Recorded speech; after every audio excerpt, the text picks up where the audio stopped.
Bom dia, em Nova York, nos Estados Unidos, ao Silas Ávila Júnior, o nosso correspondente internacional. Alô, Silas, bom dia. Bom dia, Dário, bom dia, Sérgio, bom dia aos amigos do Sul Fluminense. Prazer estar com vocês novamente aqui. Nós estamos juntos aqui com o nosso Silas, falando pelo WhatsApp, a forma mais prática que nós temos para conversar sobre a eleição nos Estados Unidos. Olha, gente, o presidente dos Estados Unidos, desde agora eleito, é Biden, Joe Biden. E eu queria que você desse detalhes, já que você, Silas, participou da coletiva como representante da região sul fluminense, aí em Delaware, onde está o presidente eleito dos Estados Unidos. Isso mesmo, Dário. A gente esteve presente na cidade onde mora Joe Biden, a cidade de Wilmington, aqui no estado de Delaware. Fica a um pouquinho mais de 3 horas de carro aqui da minha casa. E a gente teve a oportunidade de dirigir até lá, acompanhar todo aquele momento em que os eleitores de Joe Biden se juntavam para celebrar, comemorar e ouvir, né, o discurso da vitória, que é uma tradição aqui dos Estados Unidos, quando o presidente finalmente consegue os votos necessários para ser proclamado presidente eleito, ele faz o discurso da vitória. Então a gente teve a oportunidade de estar ali honrosamente representando a nossa região sul fluminense, representando o programa Dário de Paula, Jornal Voz da Cidade, representando todos vocês presentes nesse momento histórico do país. É uma tradição o discurso, tão logo o candidato eleito vai agradecer a votação que obteve. E é uma tradição também o perdedor reconhecer. O Trump já reconheceu que perdeu? Olha, Dário, não. Ele ainda não fez a ligação, né? Como você falou, é uma tradição, não é uma obrigação, mas é uma tradição que nunca deixou de ser feita até hoje. Um outro presidente que perde as eleições, nem o que está no cargo e nem alguém que está concorrendo, né, um candidato. Quando os números já não são suficientes para poder continuar na disputa, ele pega o telefone, liga para o outro candidato, apazigua o país, manda mensagem de paz, de união, entender que o discurso do Biden, inclusive, falava isso. Nós não somos inimigos, nós somos apenas adversários. Aqui acabou a campanha, e agora, a partir daqui, a gente começa a construir um novo país. E esse discurso não foi feito pelo Trump, ele continua não aceitando. Há 2 dias, sábado, ele passou o dia inteiro no campo de golfe dele, jogando golfe. Ontem, a mesma coisa, ele passou o dia no campo de golfe. E o que ele tem feito é mandado... Ontem, ele quebrou o silêncio, entrou no Twitter e mandou vários twitters falando sobre fraude, continua com o mesmo discurso da fraude. Bom, não reconheceu ainda a derrota e ele está igual o torcedor do Flamengo, né? Perdeu de 4, tá pé da vida, perder é muito ruim. Bom, houve protestos também aí nos Estados Unidos depois do resultado final da eleição. Eu queria que você falasse sobre isso também. Que protestos são esses? Então, os protestos, na verdade, são mínimos em relação à questão da fraude em eleição. Ainda continuam alguns apoiadores de Trump protestando, pedindo para que parem a contagem, porque ainda existem estados que estão contando, né? Ainda existem alguns estados que precisam terminar essa contagem. A gente está com a Carolina do Norte com 99%, a Pensilvânia com 99%, o Arizona com 98%, o Alasca com 50%. Eles querem que pare a contagem, né? Já virou até um meme na internet, inclusive ontem o Flamengo dava o mesmo discurso, né, Dário? É verdade. Para a contagem. Para a contagem. A gente tem uma gravação aqui de um técnico de futebol pedindo para acabar o jogo. Isso foi lançado no Campeonato Brasileiro do ano passado, quando o Flamengo derrotou o Grêmio por 5-0. O técnico gritando: acaba, pelo amor de Deus. Agora, a contagem aí ainda não acabou, mas já é definida a vitória do Biden. Matematicamente impossível se reverter essa situação. Eu estou aqui com a Fox News aberta na minha frente, é o canal que que defende o Trump o tempo todo, e na capa do site é Joe Biden, presidente eleito, uma grande foto de Joe Biden. Então, o próprio canal que defende o Trump, ele já dá aqui, já desde alguns dias, já dá que o Biden é o presidente eleito dos Estados Unidos. E é triste ver o posicionamento do presidente, em que ele coloca em xeque, e aí as pessoas já não estão mais julgando os Estados Unidos, mas sim julgando o caráter do presidente Trump, pelas atitudes que ele vem tendo desde do final das eleições, né? Uma atitude de tentar descredibilizar o processo eleitoral, de descredibilizar as pessoas, o voto das pessoas, né? O direito das pessoas votarem. E ontem, o que nos chamou a atenção, o único presidente, ex-presidente republicano, que é do partido do Trump e que está vivo, é o presidente George Bush.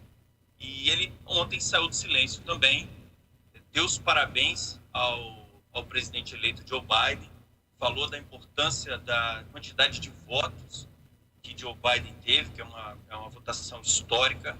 Da mesma forma, o Trump também teve um número de votos histórico, né? A gente não pode deixar de mencionar isso. E veio falar o quanto as eleições dos Estados Unidos, no ponto de vista dele, né? Ele falou que a mensagem da população foi clara nas urnas e que o processo da vitória, que para quem tem confiança, né? O povo americano pode ter confiança de que essa eleição foi fundamentalmente justa. Essas foram as palavras dele, fundamentalmente justa. Sua integridade será mantida e o seu resultado é claro. Isso foi o ex-presidente George Bush, que é republicano, que é do partido do Trump. Bom, aqui no Brasil, Silas, muita gente falando sobre a vice-presidente eleita. Primeira mulher, primeira negra, primeira asiática a ocupar o cargo. E aqueles que eram partidários da vitória do Trump, por causa do relacionamento do presidente Jair Bolsonaro com o Trump, estão preocupados, chegam a dizer que a vice-presidente eleita dos Estados Unidos é uma mulher comunista. O que é que você pode falar sobre essa vice-presidente? É um tremendo absurdo a gente ouvir tanto fake news a respeito do Biden quanto da vice-presidente eleita. O histórico dela é um histórico muito bonito, né? Histórico de vida. Ela é de uma família que é filha de jamaicano com uma indiana, e hoje ela ainda é casada com um judeu. Então, assim, é o exemplo da miscigenação que existe aqui nos Estados Unidos, e a gente compara isso até o Brasil, né? Todo mundo é misturado. E não tem nenhum histórico comunista. Ela tem um trabalho muito bonito de luta como advogada, depois como promotora e depois como senadora, pelos direitos humanos. E quando a gente fala de direitos humanos, a gente tem que tomar muito cuidado com isso, né? Porque virou duas palavras que o Brasil é comunista, socialista, e não é luta social, é luta pelos negros aqui nos Estados Unidos, e ela falou muito bem no discurso dela. Eu te confesso que, apesar da gente estar ali cobrindo o fato e trazer um pouco da história, do sentimento que estava acontecendo naquele momento no discurso dela, ela que foi quem abriu, foi muito emocionante ouvir, foi muito emocionante ver a primeira vice-presidente, a primeira mulher vice-presidente negra e, obviamente, filha de imigrante falando. E trouxe exatamente esse senso. Eu vi muitas pessoas ao meu lado, Dani, que choravam ouvindo o discurso dela. Meninas, mulheres que estavam ali expressando orgulho de poder se ver na vice-presidência da República. É a primeira vez que ela é ocupada por uma mulher. Os Estados Unidos nunca tinha tido nenhum presidente, a Hillary seria a primeira, e nunca teve uma vice-presidente mulher. Então as pessoas falavam exatamente isso. Eu conversei com algumas mulheres, a gente vai estar colocando isso no site do Jornal Voz da Cidade, entrevista com algumas pessoas que estavam presentes naquele momento, e falavam exatamente isso. Como que é bonito, como que se sente representado por ela ali no cargo de vice-presidente. Bom. Mas não tem nenhum histórico comunista. As bandeiras e toda a plataforma do Biden e da Kamala Harris são plataformas que brigam por um país melhor, justo, único, um país que pretende desfazer muito das ordens que o Trump fez. Ontem o Biden já lançou as suas principais atitudes que serão tomadas a partir do dia 20 de janeiro, e as pessoas já podem acompanhar isso, o que ele está fazendo, o que ele vai fazer, quais são as bandeiras. Bom, para completar, você falou Kamala Harris. A pronúncia do nome da vice-presidente dos Estados Unidos é essa, então, a correta é Kamala Harris. Kamala Harris. A gente fala Kamala, né? Tem muita gente que fala Kamala. Bom, é Kamala Harris. Inclusive, corrigiu durante toda a campanha, ela ia dar entrevista para alguém, isso ficou muito marcado na minha cabeça, que era TV, rádio, ela ia dar entrevista para alguém, ela sempre estava corrigindo as pessoas. Não é Kamala, é Kamala. É uma curiosidade, né? Faz parte. Bom, agora, como o Trump não reconheceu oficialmente a derrota, o que é que acontece se ele não aceitar a derrota? Bom, Dário, é muito protocolar. Todas as atitudes que ele está fazendo, ele não está quebrando nenhuma lei, ele não está desrespeitando absolutamente nada. Traduzindo, ele está sendo mal educado. É simples assim. Se até o dia 20 de janeiro, ele não... Dia 20 de janeiro é a posse, que é aquela cerimônia de posse. Inclusive, enquanto ele grita que foi fraude, que não teve, o Congresso americano já começa a montar o palco, o cenário ali, que é em frente ao Capitólio, onde vai ser a cerimônia de posse. Já está sendo montado lá todo o palco, toda a estrutura para o dia 20 de janeiro. Se até o dia 20 de janeiro ele não assumir isso, ele não quiser participar do processo de transição do cargo, e aí o governo norte-americano ele tem todo um processo para poder tirar ele à força da Casa Branca e da presidência da República. Seria um fato único, novamente, na história, mas tudo que aconteceu com o Trump até hoje foram fatos únicos, então se espera qualquer coisa aí, mas já existem, o genro dele, a esposa dele, já estão trabalhando para que ele aceite. A CNN ontem deu quanto que a esposa dele, nos bastidores, já tem falado com jornalistas, que está trabalhando para convencer ele a aceitar e fazer a ligação para o Biden e assumir a derrota e parabenizar ele. Bom, até agora não terminou a contagem. Quando terminar a contagem, o colégio eleitoral ainda tem que consolidar essa vitória. Quando é que o colégio eleitoral vota? Dia 14 de dezembro. Novamente, Dário, é protocolar. Isso aí é protocolar. Dia 14 de dezembro, sim, o colégio eleitoral, que foi eleito agora também. Falamos isso na semana passada. Hillary, inclusive em Nova York, é uma das delegadas do colégio eleitoral, foi eleita. E eles votam dia 14 de dezembro. Dia 14 de dezembro. E com a eleição do Biden, como é que você vê a relação Brasil-Estados Unidos, Silas? Eu tenho visto com muito temor. Não a questão do Brasil, a gente falou isso muito na semana passada aqui no programa. A gente acredita que os nossos embaixadores vão trabalhar muito bem nisso, mas é difícil ver que o presidente Bolsonaro é um dos únicos líderes do mundo que ainda não se levantou para dar os parabéns, né? Historicamente, fica marcado isso, né? Vai deixar para a história esse silêncio dele. Ele fez uma live. Quer dizer que o presidente do Brasil está dando uma de Trump? Está ficando calado? Ele pelo menos está mostrando o quanto ele é fiel ao Trump até o final, né? Está calado e fiel ao Trump. Não acabou nada ainda. Ele, o presidente do México, tem alguns, o ditador da Coreia do Norte, tem algumas pessoas assim, algumas figuras no mundo que realmente ainda não fizeram isso, mas são pouquíssimas, e as que são vão ficar marcadas para a história com essa atitude. E, lamentavelmente, o presidente do Brasil está entre essas pessoas que vão ficar marcadas. E quais são as expectativas que o povo americano tem em relação ao governo Biden? Olha, Dário, eu vou falar do ponto de vista do imigrante dos Estados Unidos. Ontem, a campanha do Biden já disse que vai reverter algumas ordens executivas que o presidente fez e que quebravam por exemplo, a lei dos Dreamers, que são os sonhadores, foram as crianças que vieram com os pais ilegais para os Estados Unidos, muito pequenas, e elas chegaram à faculdade e não conseguiam se formar, não conseguiam ir para a faculdade, e o presidente Obama criou uma lei chamada os Dreamers, que não legalizavam essas crianças, mas davam a elas o direito de se formar numa faculdade e exercer uma profissão dentro do país. Elas continuavam sem poder ir para fora do país, viajar, mas pelo menos poderiam. Você imagina uma criança que vem para cá com 1 ano de idade, que a língua primeira dele é a língua dos Estados Unidos, às vezes nem falar mais a língua dos pais, ou nunca falou a língua dos pais, aprendeu o inglês, ficou.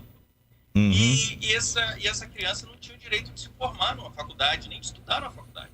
O Obama fez uma lei que dava a elas esse direito, e ele só não conseguiu transformar ela em lei, foi uma ordem executiva, seria uma medida provisória, né, no Brasil, Uhum. E conseguiu trazer isso. O Trump já desfez todo o processo, já queria deportar essas crianças, mandar de volta para o país de origem. Já não são mais crianças, né? São jovens, Não né? são mais, Uhum. são só 20 e mais anos. Uhum. E o Biden já informou ontem que seria um dos primeiros atitudes dele é voltar com esse programa, voltar com todo o processo dos Dreamers, para que essas crianças tenham uma vida mais tranquila aqui. Uhum. E fora isso, a gente está falando do Acordo de Paris, que os Estados Unidos tinha deixado. O Biden já disse que vai ser a primeira atitude dele é voltar com os Estados Unidos com o Acordo de Paris. Isso é o quê? É todo aquele acordo para a questão climática do mundo.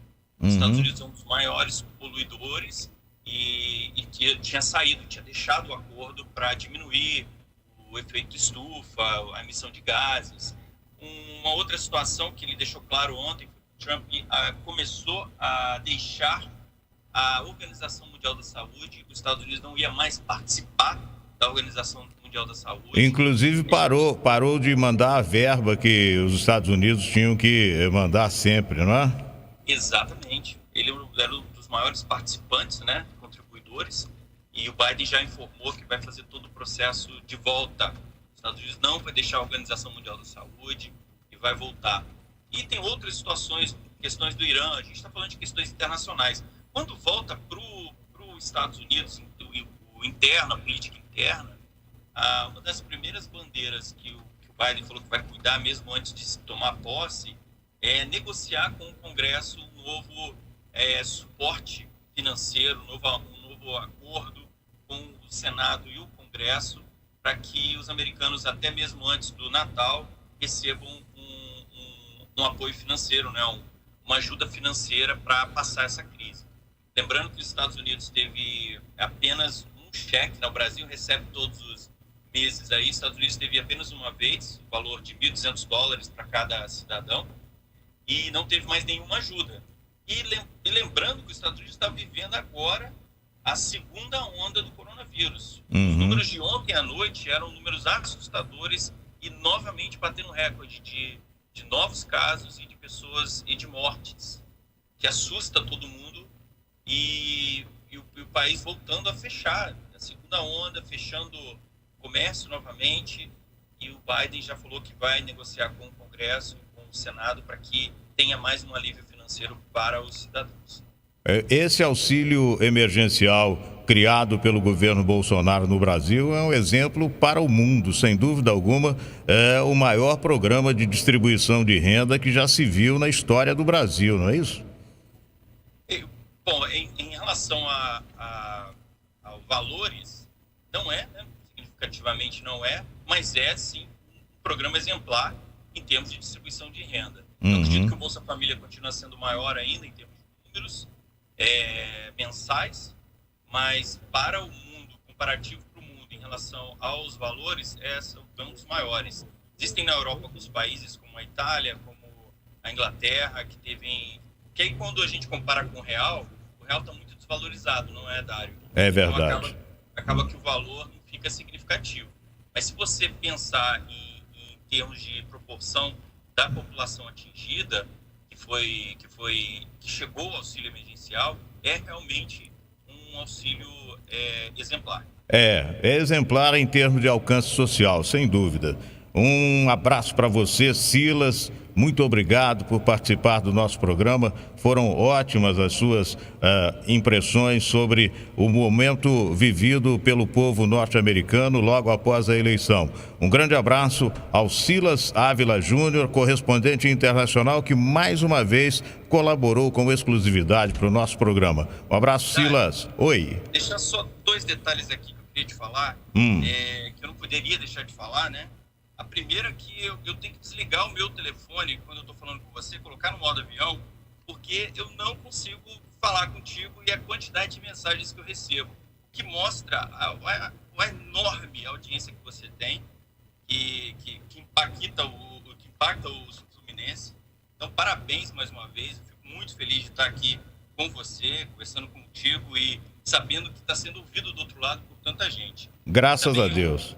Quando a gente ouve seus jingles aqui, para quem está a 9.000 quilômetros de distância, a gente ouve você tocar a música do Café Favorito e o seu jingle do programa, é uma coisa muito saudosista, viu? Parece que a gente está de volta em casa. Parece que a gente sente o cheirinho desse café aí de manhã. Viu? Graças Parabéns. a Deus. Tá bom, obrigado Silas. pelo espaço, tá? E continue com esse trabalho que é exemplar para o Sul Fluminense. Um abraço ao Silas Ávila Júnior, muito obrigado pelos elogios e são 30 anos de liderança. Um abraço, querido. A notícia, a entrevista, a reportagem, o comentário em cima do fato. Programa Dário de Paula. É hora do café, é hora do café, é hora do café favorito. Quero café! Quero café! Quero café! Silas, aí você não tem esse cafezinho gostoso, cheiroso que a gente tem aqui, que é o café favorito. Gente, são 8h11. É hora do gostoso café favorito. Todo mundo tem seu time, seu lugar, seu amigo favorito. Mesma coisa com café, tem que ser o favorito.